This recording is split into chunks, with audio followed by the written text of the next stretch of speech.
Всем привет! В этом видео мы расскажем, как сохранить изменения в программе, если у вас монохромный монитор.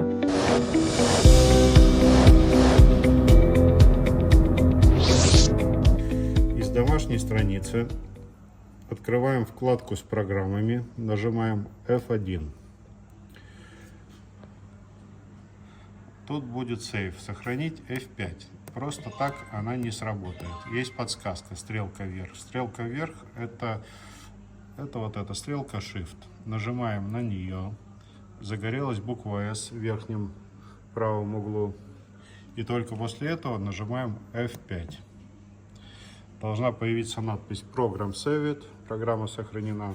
То есть все значения: температура, точки подачи клея, набор узлов, выход кромки, все сохранилось.